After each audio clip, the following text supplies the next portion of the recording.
Les damos la bienvenida a este nuevo episodio de Salud en Sintonía. Yo soy Jimena Añón y me acompaña como siempre Jonathan Reynoso. Somos de la Unidad Académica Médica B del Hospital de Clínicas. Y bueno, nos encontramos acá en este nuevo episodio. Johnny, ¿viste que en junio se celebra el Día de la Esclerosis Lateral Amiotrófica, más conocida como ELA? Una enfermedad que ha adquirido mayor visibilidad, sobre todo en estos últimos años, vinculado a varios referentes sociales, Esteban Bullrich, un político en Argentina, Stephen Hawking, y bueno, y el desafío del Ice Bucket, que ha estado en los últimos años muy en el tapete. Es una condición que requiere un abordaje interdisciplinario y es por eso que hoy nos acompañan. Contanos un poquito quiénes están con nosotros. Hola a todos, ¿cómo están? Bueno, Jimmy, la verdad que para abordar este tema no pudimos tener mejores invitadas. El día de hoy nos acompaña la doctora Andrea García. Ella es neuróloga y a su vez es coordinadora del Centro de Esclerosis Lateral Amiotrófica del Uruguay. También nos acompaña la licenciada en psicología Ana García. Ana es psicóloga paliativista y se dedica a las enfermedades neurodegenerativas y también forma parte del CELAU. ¿Cómo están? Gracias por acompañarnos. Hola, buen día. Muchas gracias por la invitación. No, un placer. Hola, ¿cómo están? Bueno, un placer estar acá acompañando esta iniciativa de la Clínica Médica B. Bueno, para iniciar, Andrea, te quería preguntar, o más bien que nos contaras un poquito, para aquellos que nos escuchan y que no tienen muy claro lo que es ELA, ¿a qué nos referimos cuando hablamos de ELA? ¿Qué quiere decir ELA? Bueno, ELA es la sigla de esclerosis lateral amiotrófica. Yo creo que lo primero que hay que saber en este tipo de enfermedades es que son enfermedades raras. En realidad no es una enfermedad, quizás hay muchas personas que nunca escucharon hablar de ella y nunca van a tener ningún conocido que la tenga, por eso se considera rara. Y en Uruguay la frecuencia con la que se diagnostica esta enfermedad es aproximadamente entre 45 y 50 casos al año, o sea, en todo el país. Surgen 45 a 50 diagnósticos al año. Por lo tanto, para los neurólogos quizás es una enfermedad frecuente, pero no es algo que se vea comúnmente en la población.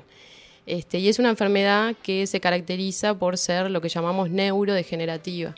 Eso quiere decir que empieza a afectar, en este caso, las neuronas motoras, que son las que llevan la información a los músculos para poder moverlos. Y esto avanza con el tiempo, a veces más rápido, a veces más lento, pero lo único que es inevitable, digamos, es que va a progresar con el paso del tiempo. Contanos un poquito, Andrea, ya que mencionabas esto que afecta sobre todo la motricidad, ¿cuáles son los principales síntomas que puede tener la ELA? En general, lo que nosotros decimos es que la ELA puede tener un inicio espinal o vulvar. Hay otras variantes un poco menos frecuentes, pero a grandes rasgos puede empezar a nivel espinal. Eso quiere decir que puede empezar afectando un brazo o una pierna, por lo tanto la persona puede tener dificultad para mover su mano, para manipular objetos. A veces notan que se les caen las cosas de las manos o que no se pueden abotonar una camisa o no pueden atarse los cordones. Y otras veces puede tener un inicio espinal, pero en miembros inferiores, o sea, en las piernas. Entonces la persona puede tener dificultad para caminar, puede tener dificultad para subir escaleras, o bueno, tener caídas, justamente porque en algún momento empieza a fallar el tema de la marcha, aunque no se den claramente cuenta que le falta fuerza, pero uno de los síntomas con los que pueden empezar a notar que está pasando algo son las caídas. Y lo que llamamos vulvar, en realidad, es la afectación de los músculos del habla y de la deglución. Entonces la persona puede tener justamente problemas para hablar, para articular las palabras, como que arrastre la lengua. Y en otros casos, cuando afecta la deglución, principalmente afecta los líquidos. O sea, la persona no se va a atorar tanto con la comida en general, o por lo menos al igual lo más clásico es que empieza a tener problemas con los líquidos, por ejemplo, que tosa cuando toma agua, o note que el agua se le va por la nariz, o tenga algún problema, sobre todo con ese tipo de sustancias que no son la comida sólida. Perfecto, así que tiene una variedad de síntomas importante. Y otra consulta, otra duda que me genera es una enfermedad hereditaria. Si yo tengo un familiar que ya tiene diagnosticado ELA, si yo tengo que estudiarme, hacerme algún estudio en particular.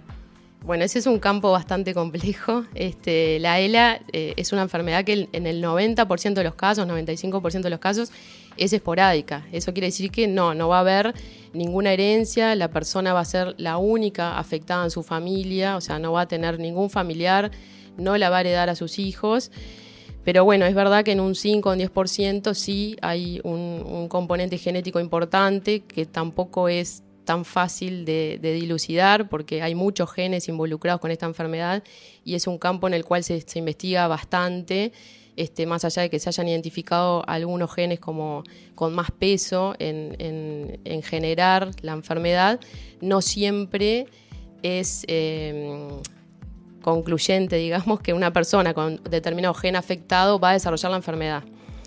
Entonces sí, es un área compleja, es difícil asesorar a las personas que tienen familiares con ELA, porque bueno, no siempre tener un resultado positivo asegura que esa persona va a tener la enfermedad y entonces se generan un montón de situaciones de incertidumbre, de ansiedad con respecto a eso. Pero sin duda es un campo de investigación bastante grande y donde se está trabajando mucho. Incluso han surgido fármacos dirigidos contra algunos genes afectados que están todavía en investigación clínica, pero es a donde apunta bastante el área de investigación en este momento.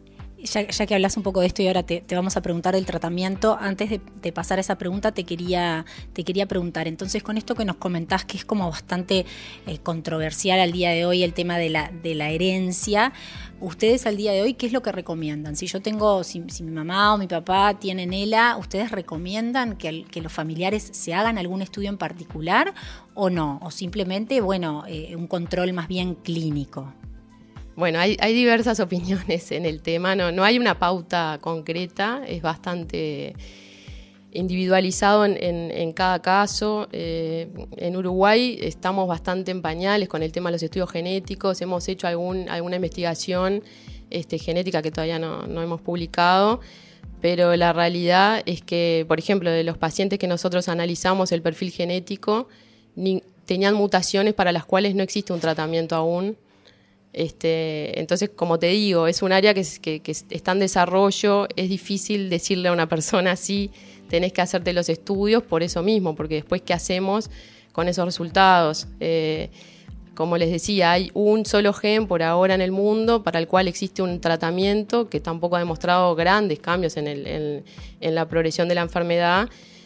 Entonces, hay que tomarlo con mucha cautela y no hacer un asesoramiento así genérico, decirle sí, todas las personas que tienen familiares tienen que hacerse un estudio genético, pero sin duda en algunos casos está recomendado. Perfecto, hay que analizarlo caso a caso y verlo. Con respecto a lo que trajiste la charla, el tema del tratamiento, ¿existe algún tratamiento específico que tenga beneficios para los pacientes con ELA?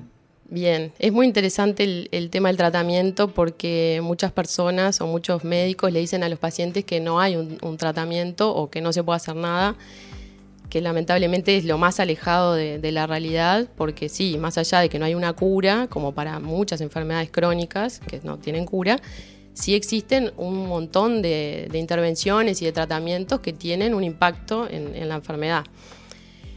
Por ejemplo, para hablar del tema de los fármacos, que es algo que siempre interesa a los pacientes y a los médicos, hay un fármaco que es el Riluzol, que es el que tiene más evidencia por un tema de tiempo, surgió en 1995, en esa fecha fue que se aprobó por la FDA. En realidad es el que ha demostrado mayor beneficio en disminuir o enlentecer la progresión de la enfermedad, y no hay ningún otro fármaco que lo haya superado hasta el día de hoy en ese sentido. Es verdad que no es un gran cambio, aunque cada vez los estudios demuestran que en la vida real, estudios que se han probado no solo en ensayos clínicos, sino en el consultorio. O sea, pacientes reales. Exacto, con datos más reales, no tan controlados, se ha visto que aumenta la sobrevida mucho más de lo que se pensaba al principio y que enlentece un poco el avance de los síntomas. Por lo tanto, nosotros siempre, capaz que es una opinión personal, pero en el mundo el Riluzol no hay discusión en que está indicado. Con otros fármacos que han surgido con el paso del tiempo, algunos han salido al mercado y se han retirado porque realmente el impacto no ha sido para nada costo-beneficio, no ha demostrado que sea mejor que el Riluzol. Y bueno, ahora por ejemplo hay algunos fármacos que estuvieron hasta el año pasado que se sacado del mercado o por opinión de expertos o por guías han quedado solo para seguir en ensayos clínicos, pero el Riluzol es el que sigue como fármaco, como medicamento, teniendo mayor peso para el tratamiento. Y después existe todo lo otro que no es menos importante que los remedios, que los medicamentos, que es justamente trabajar, que después capaz que lo hablamos con más detalle, en cada área en la que el paciente tiene una afectación.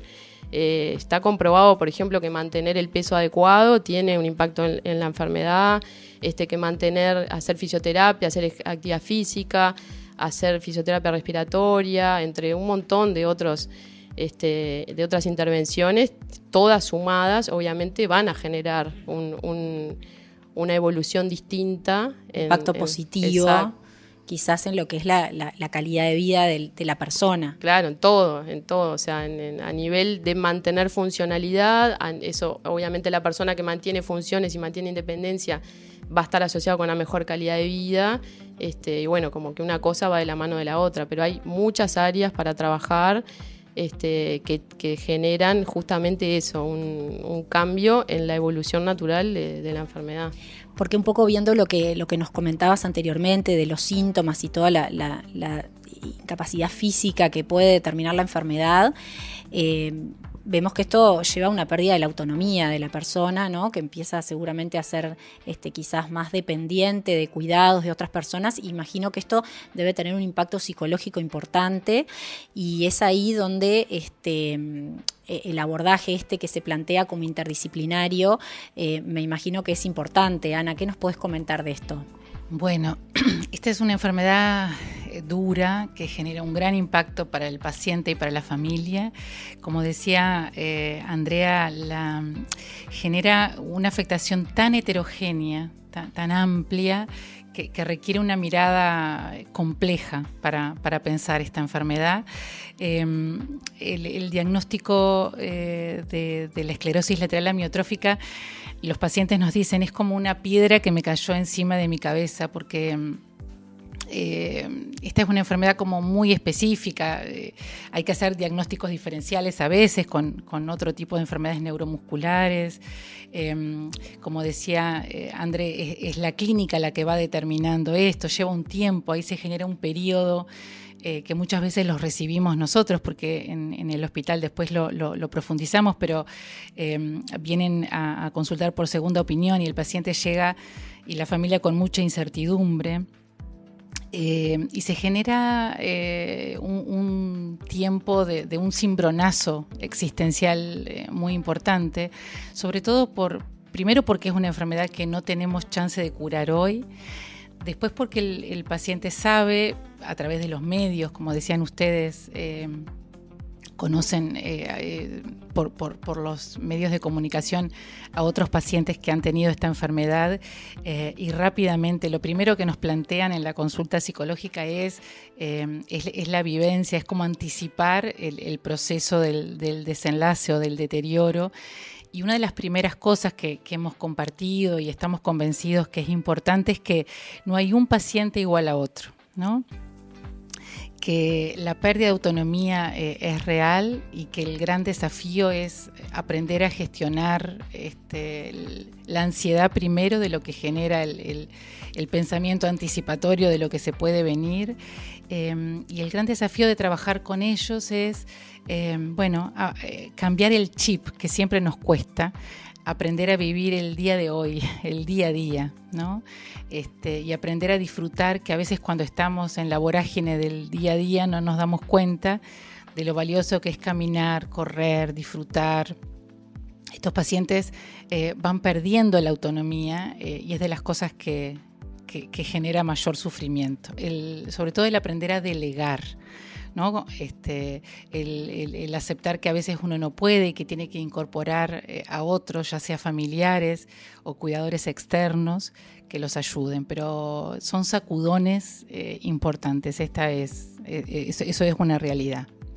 En esto tan importante que remarcás, Ana, de que es una enfermedad dura, no solo el proceso diagnóstico, sino después la evolución de la enfermedad, y que necesita ayuda y que a veces no se puede transitar solo, y ahí es donde se involucra la familia, ¿no? Y sobre todo pensando que es una enfermedad que por ahora no hay tratamiento curativo. Entonces quería preguntarte un poco de los cuidados paliativos, qué rol ocupa en esta enfermedad, y si nos puedes hablar un poquito de qué son los cuidados paliativos. Mira, esta es la enfermedad que decimos desde la neurología, que es como el paradigma que exige abordaje paliativo. Si te tuviera que decir de forma simple qué son los cuidados paliativos, te diría que es una mirada de la medicina humanizada. Los cuidados paliativos son aquellos cuidados que se le dan a los pacientes y a las familias que transitan por enfermedades que no se pueden curar. Cuando yo me enfrento a un paciente y a veces vienen con mucho susto. Sí, porque genera bastante reticencia el término, a veces puede sonar un poco antipático para quien no lo conoce. Claro, yo siempre digo, a veces no son los pacientes, somos nosotros mismos los integrantes de los equipos que en algunas instituciones de salud, en algunos prestadores, se le ha cambiado el nombre a cuidados continuos, ¿no? Porque lamentablemente por prejuicio, porque en realidad cuidados paliativos se asocia solamente a un aspecto muy específico de los cuidados paliativos, que son los cuidados al final de la vida, ¿no?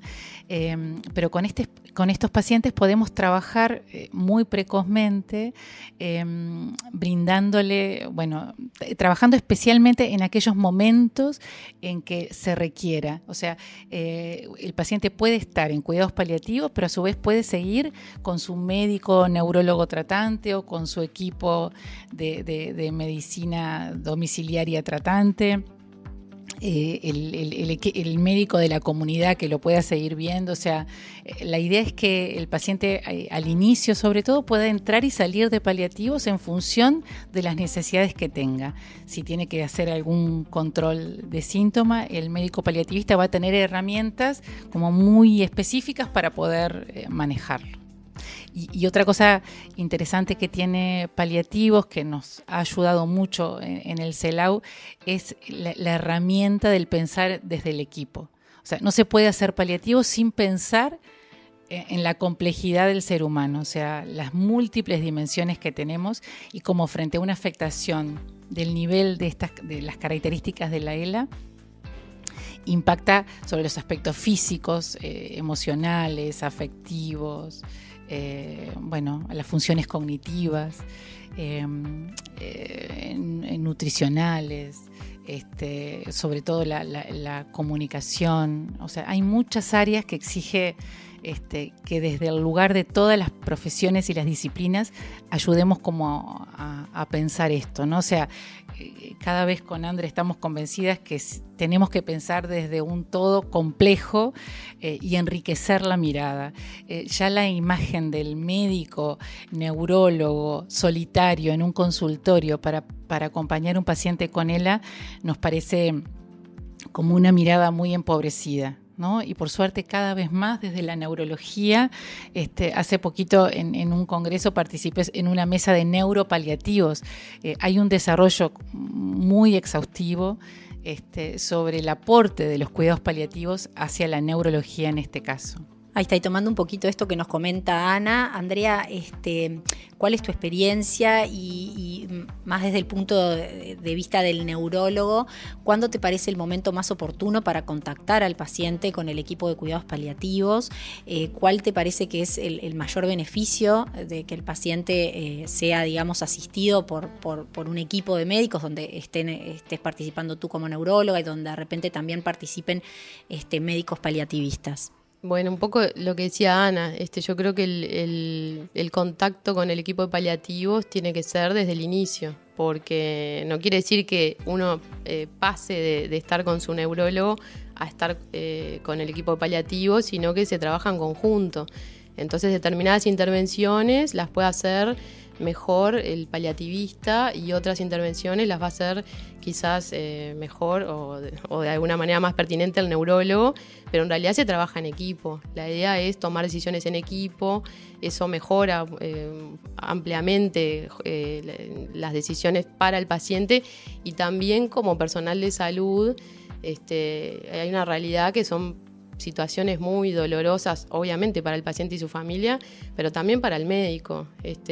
Realmente son pacientes que requieren poner mucha energía, que nos duele como médicos no poder quizás brindarle otra solución, y eso, compartirlo con un equipo de profesionales también nos ayuda a dar lo mejor para el paciente. Pero con respecto a la pregunta, creo que sí, que la idea es que sea un abordaje precoz, porque eso va a ir variando en el paso del tiempo en cuanto al aporte que cada uno haga, pero el trabajo en equipo creo que tiene que funcionar desde el inicio, o sea, todos conocernos y todos conocer al paciente, eso es lo ideal.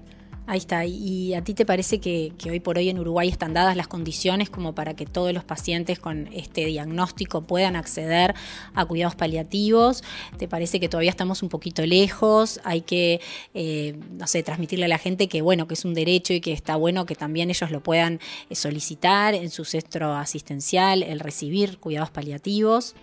Sí, yo creo que claramente es un derecho de todos los pacientes a tener un equipo de cuidados paliativos. El tema con la ELA es que, como decíamos al principio, es una enfermedad rara. Entonces, más allá de que el prestador de salud, a donde se atiende esa persona, tenga un equipo de cuidados paliativos, no todos los paliativistas se dedican a ver personas con ELA. Y es otro mundo, o sea, hay un montón de cosas que no necesariamente son a veces del sentido común, o por más que el paliativista tenga una amplia experiencia con otro tipo de enfermedades, en la ELA hay cosas muy particulares. Entonces yo creo que ahí el tema es ese, no siempre el equipo de cuidados paliativos está preparado para atender a una persona con ELA o a su familia. Eso requiere tener un entrenamiento específico, requiere determinada experiencia.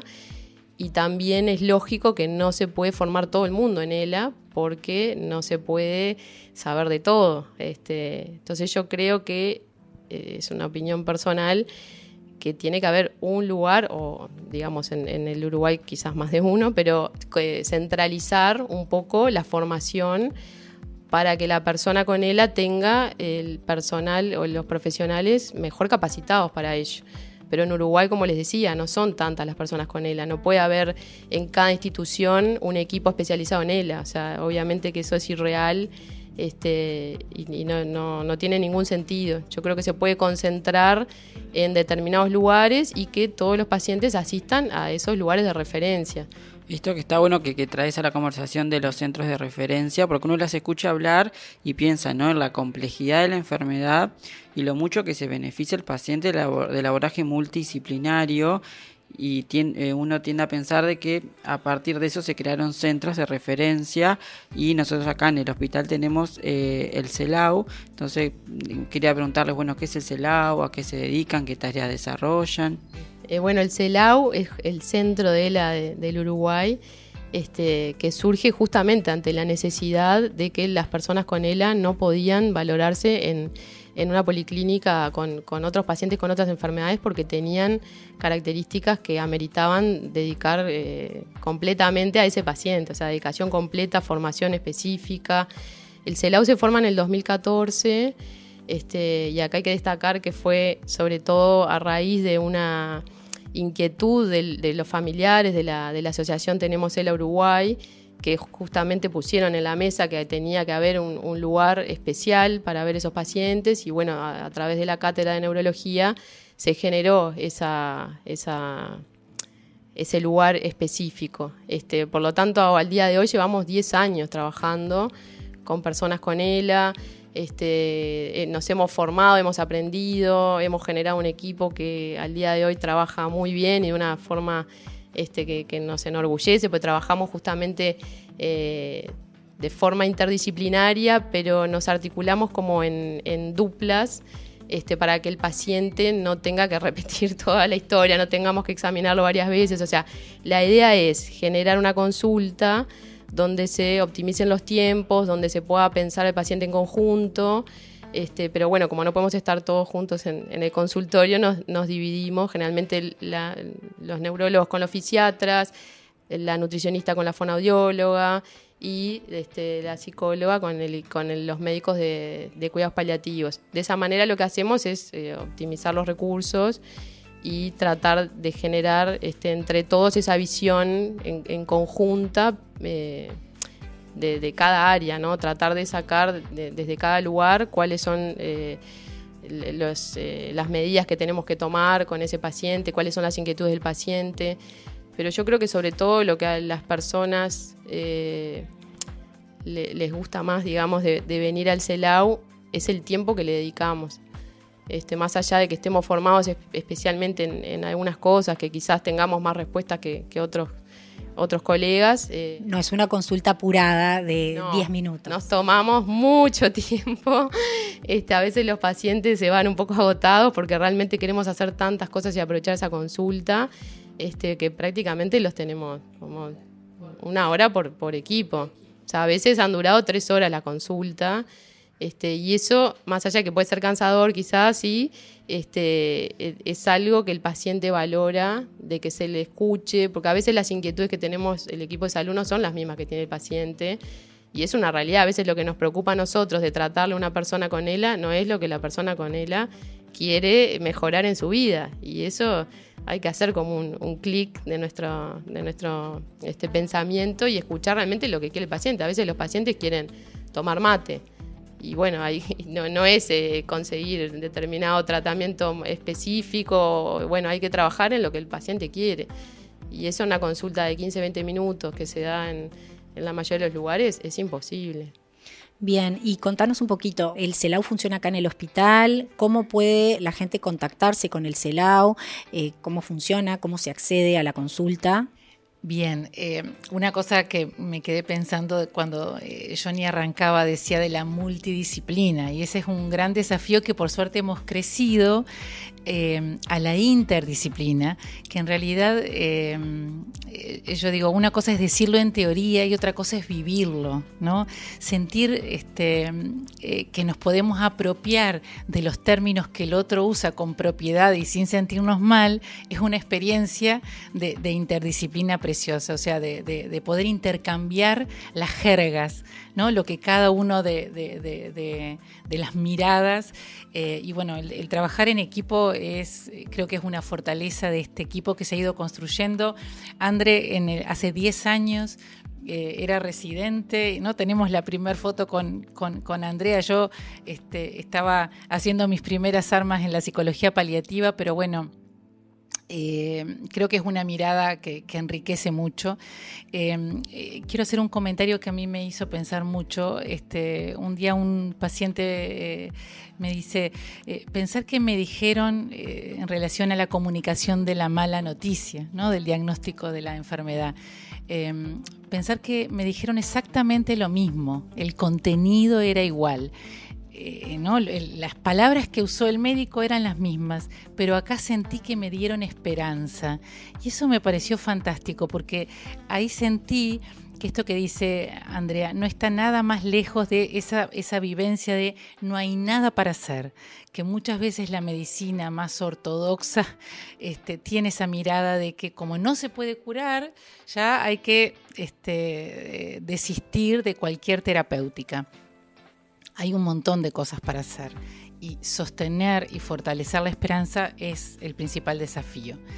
Miren, el CELAU está incluido en el hospital universitario como un programa de segunda opinión. O sea, van a la página web del Hospital de Clínicas y allí lo encuentran como programa de segunda opinión, que se denomina CELAU. Ahí va a estar el mail. Mandan un mail, cualquiera de nosotros lo recibe. Andrea, que es la que coordina y es muy sistematizada y muy organizada, va a ir agendando también en función de las necesidades. No es lo mismo el paciente que recién viene a consultar que el paciente que viene a hacer un control evolutivo de su enfermedad. Andrea es muy cuidadosa en esto y organizamos las consultas en función de las necesidades. Y creo que también este es un aprendizaje que hemos tenido en los últimos años, ¿no? De tomar en cuenta las necesidades específicas de los pacientes. Por eso siempre decimos, los martes que tenemos el encuentro, nos dedicamos, ¿no? Hacemos foco en nuestros pacientes y en sus familias. Y una cosa que quería agregar, Jimé, en relación a lo que hablábamos de otro gran aprendizaje que hemos tenido en este tiempo ha sido esto de brindar continuidad asistencial. Muchas veces el paciente se va y generamos nosotros las conexiones